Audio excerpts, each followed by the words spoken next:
하나님께 감사합니다. 오늘은 읽은 본문의 말씀을 통하여서 사명자의 고백이라고 하는 제목으로 함께 은혜를 나누는 시간이 되기를 원하는데요. 우리 늘 그려졌던 것처럼 우리 앞에 뒤에 옆에 분과 인사하실 때 주 안에서 사랑합니다, 축복합니다 한번 인사합니다. 주 안에서 사랑합니다, 축복합니다.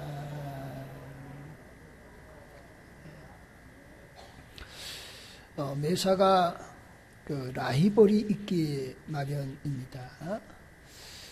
이제 여고생 시절 때에 라이벌이 있었는데 우연한 기회에 길에서 라이벌 동창생을 만나게 되었습니다. 한 친구가 이렇게 자랑합니다. 얘 우리 남편은 아주 자상한 남편이야. 다이아몬드를 사줬는데 근데 그게 좀 더러워졌다고 새로 사주더라. 그렇게 이제 자랑을 했습니다. 한 친구가 이렇게 무척 부러운 마음으로 이렇게 말합니다. 야, 정말 환상적이구나 라고 그렇게 말을 했습니다. 그러자 친구가 그 자랑을 멈추지 않고 이렇게 말합니다. 그뿐 아니야. 우리 남편하고 약속을 했는데 2달 한 번씩 해외여행 가기로 했다. 그랬더니 야, 정말 환상적인 남편이구나 이렇게 말하는 겁니다. 그래서 이제 환상적이라고 그러니까 너무 업된 거예요. 그래서 친구의 안부를 궁금해서 물어본 겁니다. 얘 너 요즘 뭐하니? 라고 물었더니 친구가 이렇게 대답합니다. 요즘 내가 학술학원을 다닌다. 그러니까 어학학원을 다닌다. 그런 거예요. 조금 더 물어본 겁니다. 그러면 너 뭘 배우고 있느냐? 구체적으로 말해보구려. 그렇게 말했더니 우리 학원에서 가르쳐 주기를 꼴값 한 해를 대신해서 아주 환상적이구나 라고 돌려 말하는 것을 배우고 있다. 한 방 먹인 거죠. 여러분, 우리가 사람 앞에서 자랑할 때가 많아요. 또 하나님 앞에서 자랑할 때가 많아요. 내가 뭘 했다, 어떤 일을 했다, 앞으로 또 어떤 일을 할 것이다. 그렇게 사람 앞에 또 하나님 앞에 자랑하거나 교만할 때가 많습니다. 그런데 바라옵기는 우리 모두가 하나님 앞에서 겸손할 수 있기를 소망합니다. 사람들 앞에서도 겸손할 수 있기를 소망합니다. 오늘 읽은 본문의 말씀이 그런 거예요. 사명자, 그러니까 사도 바울이죠. 사도 바울의 고백이 오늘 본문에 기록되어져 있습니다. 여러분, 본문은 신약 성경에 중요한 많은 일들이 기록되어져 있어요. 그 가운데 감동적인 장면을 꼽으라 그러면은 본문의 한 장면이라고 말할 수 있습니다. 그럼 배경을 보면 사도 바울이 선교여행을 이제 다 마쳤습니다. 그리고 이제 밀레도라고 하는 항구 도시에 있게 되었어요. 그리고 바울이 결단을 하는 겁니다. 내가 예루살렘으로 돌아가겠다. 마음을 먹는 거예요. 그래서 마지막으로 당부해야 될 일이 있으니까 에베소 장로들을 밀레도로 오라고 요청을 하는 거예요.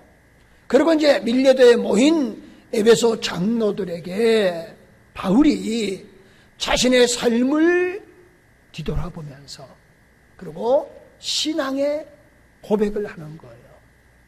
그러고 나서는 에베소 장로들에게 권면하고 당부하는 말씀이 오늘 본문이 기록되어져 있는 내용입니다.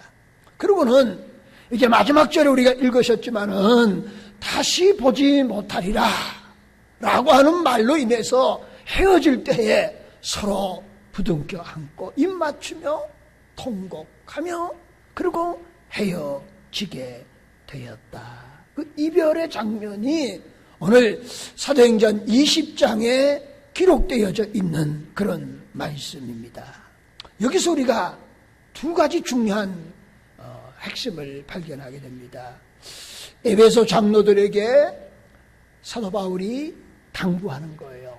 뭘 당부하느냐? 하나님의 피로 값주고 사신 교회를 당부하는 거예요. 그래서 교회가 과연 어떤 것인가 하는 것을 우리가 보게 되고요. 그리고 당부하는 에베소 장로들이에요. 그건 이제 영적 리더자, 지도자라고 말할 수 있잖아요.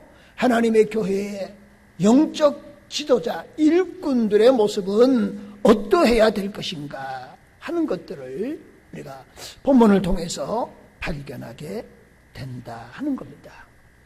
그러면서 여러분은 사도행전 20장 오늘 본문을 사실 이제 목회자들이 설교하기를 썩 좋아하지 않습니다.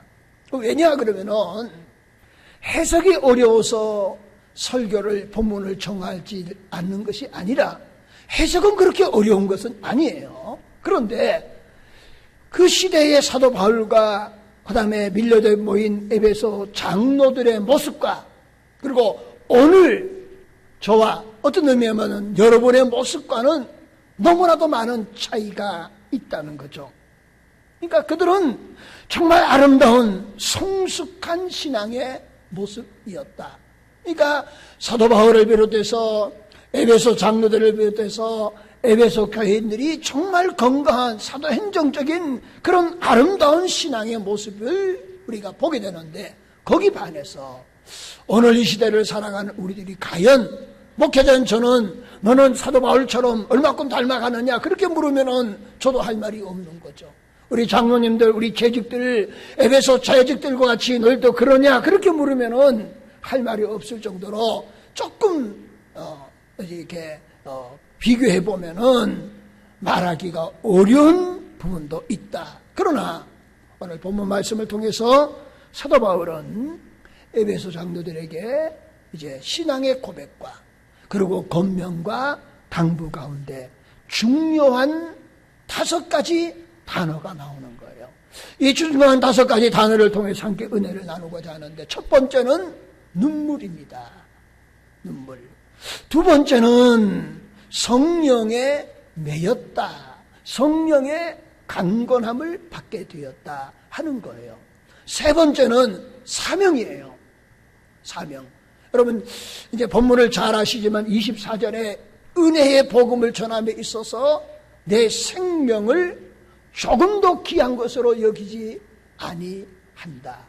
생명보다 귀한 것이 뭐냐? 사명이다. 그래서 눈물이라고 하는 말씀과 성령의 강건함이라는 말씀과 그 다음에 세 번째는 사명이란 말씀이에요. 그 다음에 네 번째는 피로 값주고 사신 하나님의 교회를 말하는 거예요.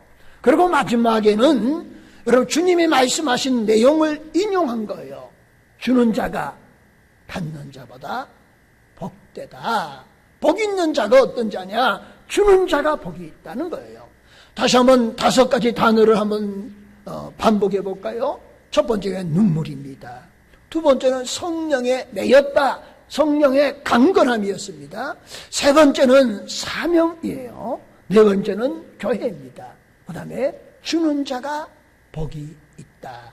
이 5가지 단어를 통해서 함께 은혜를 나누고자 합니다. 첫 번째는 바울이 눈물을 흘렸다는 거예요. 근데 어떤 눈물이냐 그거예요. 여러분 눈물도 다양하잖아요. 내 어떤 것들이 성취되어서 그 만족함에 우는 눈물, 뭐 행복함으로 인하여서 오는 눈물, 감동을 받아서 흘리는 눈물 다양해요. 때로는 내가 원하지 않은 일들이 오므로 인하여서 한탄하면서 흘리는 눈물도 있고요. 눈물의 종류도 다양한 거예요. 그런데 바울이 흘렸던 눈물은 어떤 눈물이냐 하는 거예요.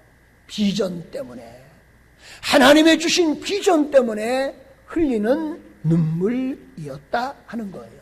자, 19절에서 20절 말씀에 기록되어 있습니다. 그 가운데 보니까 이렇게 말합니다. 내가 모든 겸손과 눈물로 주를 섬겼고 라고 말하는 거예요. 겸손과 눈물로 주를 섬겼다 하는 거예요. 여러분 사도 바울의 에베소 사역을 우리가 자세히 살펴볼 필요가 있습니다. 예수님께서 이 땅에 오셔서 많은 기적과 이적을 행하셨어요. 병든 자를 낫게 하시고, 이제 오병이어의 기적을 베푸시기도 하시고요. 이제 물 위로 걸어가시기도 하시고요. 물 위에 빠진 베드로를 건지시기도 하시고, 죽은 나사로를 살리시고 하시고, 많은 기적과 이적을 행하셨어요. 근데 기적과 이적을 행하신 목적이 뭐냐? 그러면은 하나님의 나라 천국 복음을 전파하기 위함이었습니다. 자, 이런 관점에 볼 때에 에베소 교회에 바울이 사역할 때에 엄청난, 우리가 이루 말할 수 없는 기적과 이적이 바울을 통해서 일어났습니다. 바울의 물건, 옷, 이것을 바울이 사용했던 손수건, 이런 것들을 그냥 만지기만 해도 나음을 입는 겁니다. 이거 얼마나 대단한 역사입니까? 그러면은 하나님께서 왜 바울이 많은 전도 사역 가운데서 에베소에서 있을 때 하나님 이런 강력한 기적과 역사를 이루셨느냐 하는 거예요. 단 한 가지 이유입니다. 바울의 이름을, 바울의 명성을 높이기 위해서 하나님이 이적과 기적을 행하신 것이 아니라는 거예요. 에베소는 우상 숭배의 도시입니다. 거기는 죄악으로 가득 차 있는 도시예요. 우상 숭배, 마술, 주술사들이 넘쳐 흐른 겁니다. 거짓 영들과 거짓 선생들이 많은 지역이에요. 그러니까 그들의 마음이 얼마나 강팍해져 있었겠습니까? 그러니 하나님이 바울을 통해서 역사하지 않으시면은 그들의 마음이 돌아올 수 없는 거예요. 그래서 강팍한 그들의 마음을 녹이시려고, 그들을 믿음의 사람으로 돌아오게 하시려고 하나님이 바울을 통해서 많은 기적과 이적을 행하여 주셨다 하는 거예요. 그래서 바울은 기적의 통로이었다. 그 기적의 통로를 통해서 믿음으로 돌아오게 하시는 하나님의 놀라운 허락하에서 기적과 이적이 일어나게 되었다는 거예요.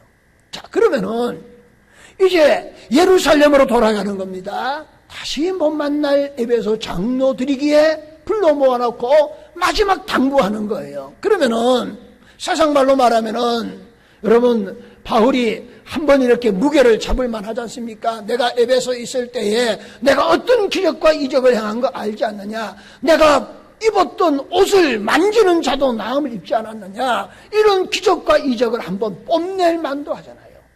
근데 에베소 장로를 불러놓고 오늘 본문 17절에 시작부터 바울은 뭐라고 말하는 겁니까? 내가 겸손과 눈물로 주를 섬겼던 것들을 뭐 하라는 거예요? 기억하라. 내가 이적과 기적을 행한 것은 너희가 나를 기억하는 것이 아니라, 바울 그러면은 기적과 이적을 행하는 바울로 기억되기를 원하지 아니하고 에베소 교인들에게 바울이 원하는 바가 뭐냐? 겸손과 눈물로 주를 섬겼던 바울로 기억되기를 원한다. 그 얘기는 너희들도 나와 같이 눈물로 섬기는 자가 되기를 원한다고 하는 그런 선언이 아니겠는가 하는 거예요. 여러분 31절 말씀에도 이렇게 말합니다. 그러므로 여러분이 일깨어 내가 3년이나 반납 쉬지 않고 눈물로 각 사람을 훈계했던 것을 기억하라. 에베소에서 자그마치 3년 동안 눈물을 흘리면서 그들을 훈계하고 양육한 눈물의 선지자 바울을 기억하라는 거예요. 눈물의 사도 바울을 기억하라 라고 말씀하는 겁니다. 여러분, 성도가 흘리는 눈물, 하나님 앞에 하나님 백성이 흘리는 눈물에는 영적인 진실함이 거기에 담겨져 있는 거예요. 여러분, 눈물을 흘리고 기도하는 사람은 하나님 앞에 영적으로 성실한 사람 아니겠습니까? 영적으로 생명력이 회복된 사람이에요. 양심이 살아있다고 하는 증거가 되는 거예요. 바라옵게는 저와 여러분들이 오늘 우리의 주위에 있는 함께 공동체 신앙생활하는 우리 교우들로부터 아니면 내 후대로부터 나라고 하는 사람이 어떻게 기억되기를 소망합니까? 바울같이 기억되기를 소망할 수 있기를 바랍니다. 바울은 위대한 업적 이런 건 얘기하지 않았다는 거예요. 32절로 가면은 내가 3년 밤낮을 쉬지 않고 눈물로 너희를 훈계한 것들을 기억하라 하는 거예요. 여러분, 이런 성도들로 눈물이 회복되고 신앙이 회복되는 성도들로 기억되어지는 하나님 백성들이 될 수 있기를 소망합니다. 여러분, 시편 126편 5절에서 6절 말씀에 눈물을 흘리며 씨를 뿌리는 자는 기쁨으로 거두리로다. 울며 씨를 뿌리는 자는 반드시 기쁨으로 그 곡식단을 가지고 돌아오리로다. 신앙이라고 하는 것은 농부의 심정을 가지고 신앙생활을 하는 거예요. 여러분, 농부는 추수할 열매를 바라보면서 오늘의 손실에서 아무리 힘들고 어려워도 눈물을 흘리면서 씨를 뿌리고 김을 메고 물을 주고 해야 될 역할을 다 하는 거예요. 그러면은 종국의 추수 때가 되면은 농부의 마음이 흡족할 만한 풍성한 열매를 거두게 되는 줄로 믿습니다. 하나님 백성도 마찬가지예요. 현실에 일어나는 일들 때문에 살아가는 우리들이 아닙니다. 세상의 것들은 영원한 것이 하나도 없어요. 영원한 것은 하나님의 나라인 줄로 믿습니다. 하나님의 나라 영원한 것을 바라보면서 현실에 어려움이 있다 할지라도 여러분, 정말 겸손과 눈물로 31절 말씀처럼 3년 동안 밤낮 쉬지 않고 눈물로 기도했던, 그리고 그들을 훈계했던 바울처럼 우리들도 그런 하나님의 성도가 될 수 있기를 예수님의 이름으로 축원합니다. 나라와 민족을 위해서, 여러분, 저 북녘 땅을 위해서, 오늘 6.25 날짜 아닙니까?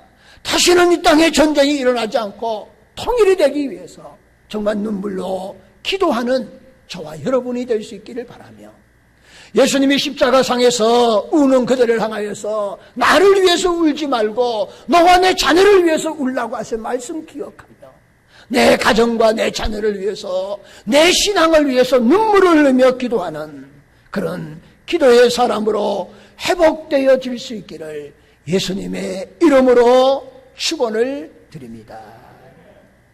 두 번째는 예루살렘으로 돌아가는 바울의 마음입니다. 22절 말씀 이렇게 말합니다. 지금 나는 성령에 매여 예루살렘으로 가는데 거기서 무슨 일을 당할는지 알지 못한다. 예루살렘으로 가는데 거기서 무슨 일을 만날는지 알지 못한다는 거예요. 그래서 두 번째는 성령의 강건하심이라고 하는 거예요. 성령에 매였다. 성령의 인도함을 받았다라고 하는 말씀입니다. 여러분, 사도 바울은 초대교회 신학에서 여러분 가장 위대한 일을 행한 사람 가운데 하나가 바울 아니겠습니까? 여러분, 성경, 신약 성경을 무려 반 이상을 쓴 사람이 바울이에요. 또 일도 얼마나 많은 일을 했는지 모릅니다. 근데 바울의 선교 전략은 간단하게 말하면 세 가지예요. 대도시 중심으로 전도하는 거예요. 그러니까 로마, 에베소, 데살로니가, 고린도 다 도시 형태로 시골 촌으로 가지 않고 도시에서 복음을 전하는 전략을 바울이 가졌던 거예요. 두 번째는 바울이 어느 도시를 가든지 첫 번째 들어가서 복음을 전한 것이 뭐냐 그러면은 유대인들의 회당이에요. 회당을 중심으로 바울이 복음을 전한 겁니다. 그리고 교회가 세워진 겁니다. 그 다음에 세 번째 바울의 전략은 뭐냐 그러면은 한 번 갔던 곳이를 반드시 재방문하는 거예요. 어떤 곳은 2번, 어떤 곳은 3번 방문해서 그들을 복음을 아주 견고하게, 에베소는 3년 동안 더 있었던 거 아니겠습니까? 그게 바울의 전략이었다는 거예요. 그러니까 바울은 선교할 때에 전도할 때에 그냥 아무런 대책 없이 한 것이 아니라 나름대로 계획을 세워서 일했던 사람이 바울이었다는 거예요. 그런데 성령에 매여 성령의 인도함을 받아 성령의 강건하심을 받아 자기의 계획과 모든 것들을 내려놓고 성령의 인도하심에 순복하는 바울의 모습을 보게 됩니다. 우리가 아시는 것처럼 소아시아에 가서 복음을 전하려고 했는데 마게도냐 손짓을 보고 마게도냐에 가서 복음을 전하는 거예요. 지중해를 중심으로 본다고 한다면은 지중해 동부 쪽에서 복음을 전하기를 원하는데 하나님은 지중해 서부 쪽에서 복음을 전하게 하는 겁니다. 나중에 바울은 로마에 가서 복음을 전하기를 원했는데 하나님은 로마에 가게 하셨는데 가는 방법이 바울의 생각과는 전혀 다른 방법이었어요. 죄수의 몸으로 로마에 가게 된 겁니다. 그런데 말입니다. 죄수의 몸으로 간 것이 오히려 복음을 전하는데 얼마나 유용하게 얼마나 효과적으로 전하는 하나님의 섭리가 거기에 있었다라고 하는 거예요. 그러니까 이런 겁니다. 내가 아무리 계획을 세울지라도 성령의 인도하시면은 우리가 예상하지 못했던 놀라운 역사가 일어나게 되는 줄로 믿습니다. 그래서 우리는 성령에 매이고 성령의 인도함을 받는 우리들이 되시기를 소망합니다. 그런데 우리가 좀 조심해야 될 부분이 있어요. 아무런 계획이 없이 일을 하는 겁니다. 그리고 이렇게 돼도 하나님이 뜻이고 저렇게 돼도 하나님이 뜻이고 여기 온 것도 하나님이 뜻이고 저기 간 것도 하나님이 뜻이고 그냥 하나님의 성령의 인도하심을 너무 자의적으로 하는 그건 올바르지 않다는 거예요. 하나님이 우리를 통하여 역사하시는 하나님이신 줄로 믿습니다. 그래서 하나님은 우리를 통하여서 계획하기를 원하시는 거예요. 근데 그 계획하신 가운데 우리가 계획한 가운데 하나님은 그 계획을 뛰어넘어서 역사하실 때는 내 계획을 내려놓는 은혜가 있기를 축원합니다. 그러니까 아무 계획 없는 가운데 성령의 인도하심이다. 그렇게 말해서는 안 된다는 거예요. 여러분 성령의 인도하심이라고 하는 것은 우리의 자유의지를 무너뜨리는 것이 아니에요. 우리의 판단력을 마비시키는 것이 아닙니다.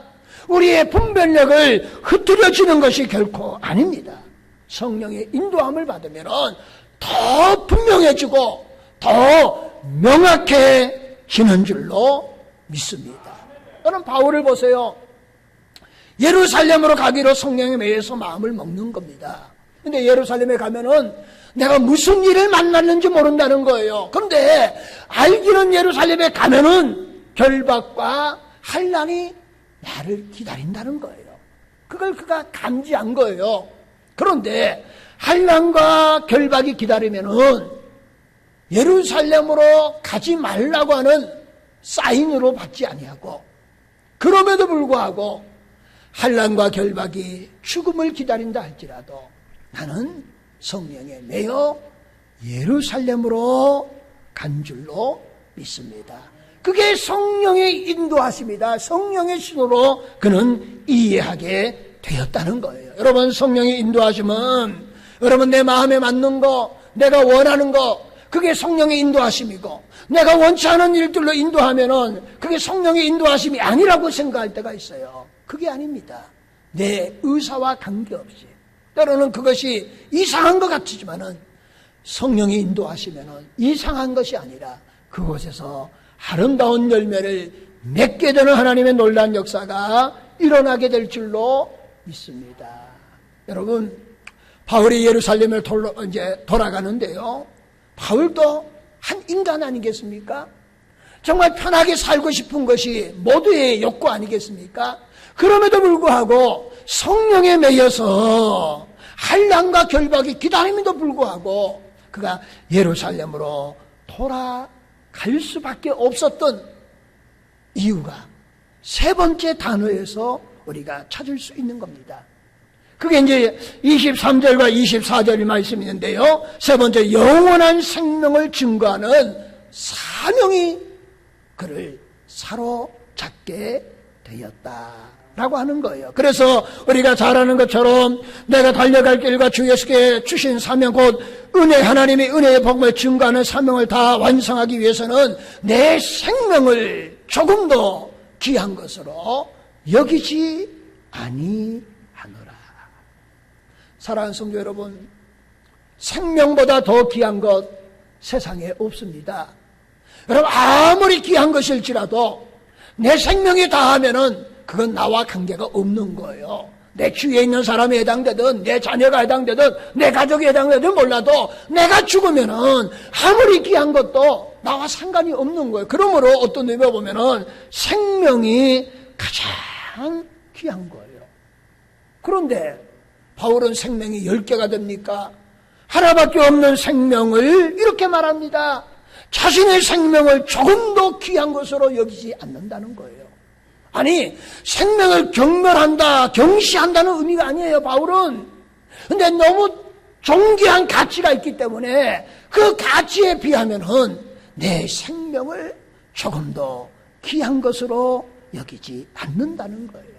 그게 도대체 무슨 가치가 있기에, 어떤 것이기에 자신의 생명도 조금 더 귀한 것을 여기지 않는 겁니까? 그것이 바로 사명입니다. 여러분, 사명, 바울의 사명은 뭡니까? 은혜의 복음을 전하는 거예요. 복음이 뭐예요? 예수 그리스도의 십자가의 승리입니다. 어떤 사람일지라도 예수 그리스도를 나의 구주로 고백하고 복음을 받아들이면은 죽을 사람이 영원한 생명을 얻는 사람으로 바꾸어지게 될 줄로 믿습니다. 그러니까 바울은 이런 거예요. 여러분, 성경에는 생명이 두 종류가 있습니다. 육신의 생명이 있고 영혼의 생명이 있습니다. 여러분, 육신의 생명은 언젠가는 끝나요. 영원하지 않아요. 그러나 우리의 영혼의 생명은 영원한 겁니다. 그런데 이 땅에 살아가는 사람들이, 대다수의 사람들이 육신의 생명만 귀한 것으로 생각하는 거예요. 정작 중요한 것은 영혼의 생명인데 말입니다. 그래서 육신의 생명이 귀한 것으로 알고 여기에 모든 것들이 빠져서 살아가는 거예요. 그러다가 영원한 생명을 잊어버리고 살아가는 사람이에요. 그러면 결국 그 사람 어디로 가는 겁니까? 영원한 지옥에 빠지는 거예요. 바울은 이런 겁니다. 육신의 생명보다 영혼의 생명이 귀한 일이다. 그러므로 내 육신의 생명을 조금 더 귀한 것으로 여기지 아니하고 한 사람이라도 복음을 증거하는 이 사명을 감당해서 육신의 생명으로 끝나는 것이 아니라 영원한 생명을 얻어서 영원한 영생의 은혜와 축복을 얻게 하는 이런 인도자, 소개하는 자, 전파자, 그게 전도자가 아니겠습니까? 복음의 전파자예요. 이 복음의 전파자의 사명을 감당함에 있어서 내 육신의 생명을 조금 더 귀한 것으로 여기지 아니한다 하는 거예요. 여러분, 우리 육신의 생명은 언젠가는 끝장날일이 올 겁니다. 그러나 영혼의 생명은 영원한 줄로 믿습니다. 그러므로 저와 여러분은 사명의 사람들이 될 수 있기를 축원합니다. 나로 통하여서 죽어가는 수많은 사람이 영원한 생명의 길로 인도함을 받아야 되는 거예요. 구원의 길로 인도함을 받아야 되는 거예요. 그 사명이 바울에게 있었다는 거예요. 오늘 저와 여러분에도 이런 사명이 있기를 예수님의 이름으로 축원을 드립니다. 그래서 바울은 이 사명을 감당함에 있어서 일평생 수고와 헌신을 멈추지 아니했다는 거예요. 여러분, 언젠가는 저와 여러분이 하나님 앞에 결산할 때가 있을 거예요. 영혼 생명을 위해서 얼마나 많은 일들을 사명을 감당했느냐, 하나님 앞에 결산할 때인데, 여러분, 우리가 다 아시는 것처럼 다음 주가 새생명 전도 축제예요. 여러분, 정말 죽어가는 수많은 사람들이 내게로 돌아오는 거, 하나님께로 돌아오는 거, 이것보다 귀한 것은 없는 줄로 믿습니다. 여러분, 우리에게 주어진 사명을 잘 감당하는 하나님의 백성들이 될 수 있기를 다시 한번 예수님의 이름으로 축원합니다.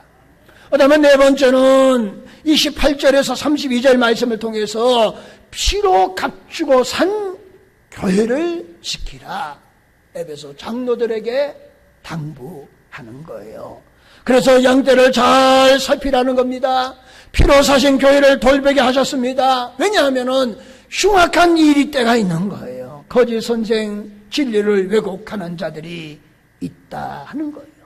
그럼 바울의 간심사를 보게 되는 겁니다.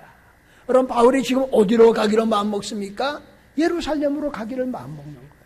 에베소 장로를 청하여서 신앙의 고백을 하고 당부하는 겁니다. 그리고 그 당부 속에 아마 저였으면 이런 내용이 있을 겁니다. 내가 예루살렘에 가면은 환난과 결박을 기다려요. 그러니 나를 위해서 기도해 주세요. 나에게 관심을 가져주세요. 내가 필요한 거 있으면 좀 물품도 보내주세요. 뭐 이런 요청을 할 거예요.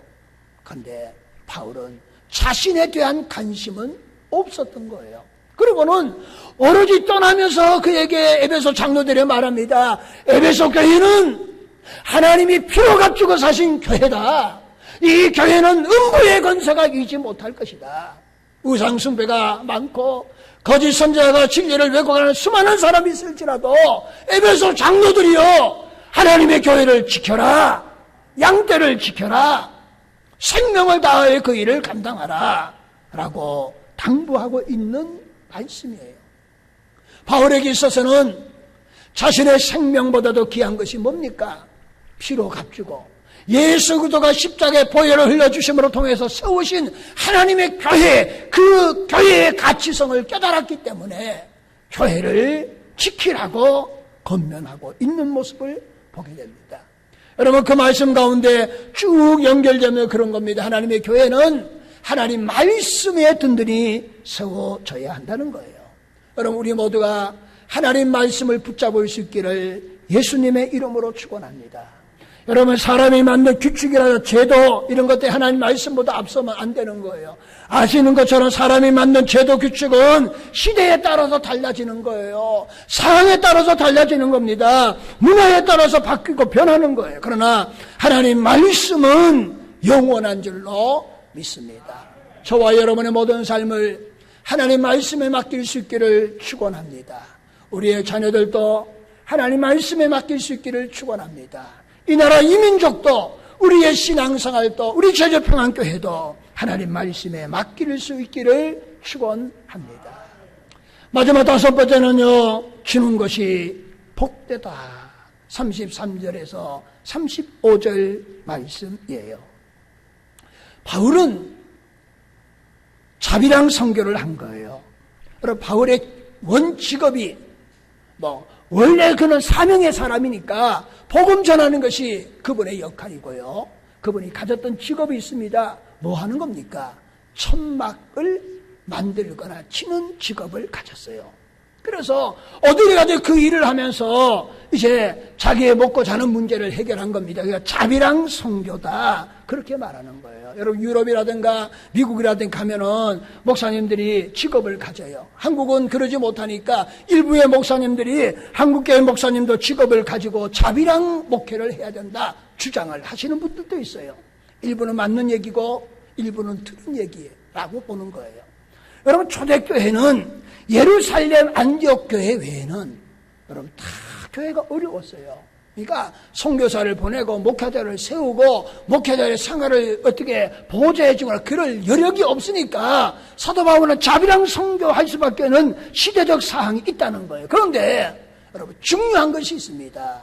바울이 이렇게 말하는 겁니다. 받는 것보다 주는 것이 복이 있다. 바울은 할 수만 있다면은 받는 자가 아니라 뭐 하는 자가 되기를 원하느냐? 주는 자가 되기를 원한다. 그러면 사도 바울의 이 아름다운 정신을 본받을 수 있기를 예수님의 이름으로 축원합니다. 저도 목회자이지만은 그렇게 되기를 원해요. 어떤 분과 만약에 차를 마신다. 그런데 뭐 그렇게 이렇게 하지는 않겠지만 한 10회 정도 마셨다. 그러면은 한두 번은 저도 사기를 원하는 거예요. 5대5가 돼서 나도 좋겠어요. 근데 그러지는 못하는 것 같고요. 한 서너 번 얻어먹고 제가 대접받으면은 저도 한두 번 대접하는. 왜 그렇습니까? 주는 것이 복이 있는 줄로 믿습니다. 여러분, 한동대학교의 교훈이 뭔가 아십니까? 여러분, 배워서 남주자입니다. 여러분, 우리나라가 잘 살아야 돼요. 우리 가정이 잘 살아야 됩니다. 우리 교우들이 잘 살아야 돼요. 그런데 잘 사는 목적이 분명한 거예요. 나 혼자 잘 먹고 잘 살려고? 아니에요. 잘 살아서 받는 자가 아니라 뭐 하는 자가 되자는 겁니까? 주는 자가 되자. 이게 비전이어야 돼요. 여러분, 예수 믿는 사람들이 받기만 하면 문제가 생기잖아요. 여러분, 저도 어쩔지 모르니까 여러분 많이 기도해 주시고, 요즘 뭐 이런저런 얘기가 많아요. 어제 뭐 이렇게 얘기하면 또 인터넷 뒤져보실 줄 몰라요. 어제 그것을 알고 싶다에 또 뭐 큰 교회에 일어난 일들을 이렇게 또 나오더라고요. 제가 예고돼서 밤늦게 그것까지 봤습니다. 그러니까 마음이 아파요. 근데 한마디로 말하면 그런 거예요. 욕망이 지배하면은요, 움켜잡고 숨기고 쌓아놓는 거예요. 그러나 하나님의 기본 정신은 뭡니까? 하나님이 우리에게 가르쳐 주신 건 뭡니까? 주는 자가 복이 있는 줄로 믿습니다. 그래서 우리는 주는 자가 되는 하나님의 귀한 백성, 이런 비전을 가지는 우리 평안교회가 되기를 원합니다. 우리 평안교회가 부흥하고 세상 말로 말하면 우리 평안교회가 잘 살아야 됩니다. 근데 왜 잘 살아야 되느냐? 왜 부흥해야 되느냐? 우리끼리 잘하려고, 우리끼리 뭔가 호롭게 어떤 건물을 만들어 놓고 시설을 만들어 놓고 거기에서 우리가 그것을 누리며 살려고. 아니에요. 아닙니다. 우리 제주평안교회 비전은 부흥해야 되는 거예요. 세상 말로 잘 살아야 됩니다. 부흥하는 목적은 다른 거 없어요. 주기 위함입니다. 별로 하명이 안 하시네요. 주기 위함이에요. 받는 것이 아니라 지역사회를 위해서, 하나님 나라 확장을 위해서 끊임없이 퍼주는 거예요. 인간적으로 계산을 생각하면 정말 어처구니 없는 거예요. 그런데 하나님의 기본 정신은 뭐냐? 하나님 우리에게 명하신 게 뭐냐? 주는 것이 복이 있는 줄로 믿습니다. 이제 말씀을 정리합니다.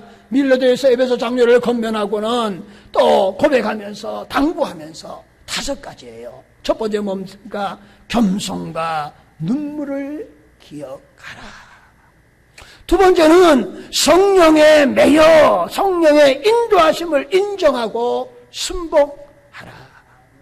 세 번째는 생명보다 귀한 사명을 위해서 헌신하는 비전을 가져라. 네 번째는 하나님의 양떼를 잘 돌보는 교회의 비전을 가지고 있어야 된다. 그리고 마지막은 주는 것이 받는 것보다 낫다. 이런 비전을 가지고 나아가는 저와 여러분이 될 수 있기를 예수님의 이름으로 축원합니다. 기도합니다. 하나님 감사합니다. 오늘 바울이 밀레도에서 에베소 장로들을 불러놓았고 건면하고 또 고백하며 그리고 마지막 당부하는 5가지 말씀, 눈물과 성령의 매힘과 사명과 교회와 주는 것이 복되다는 말씀을 가슴 깊이 감직하고 믿음으로 승리하는 우리 모두가 되게 은혜를 더하여 주시옵소서. 예수님의 이름으로 기도합나이다. 아멘.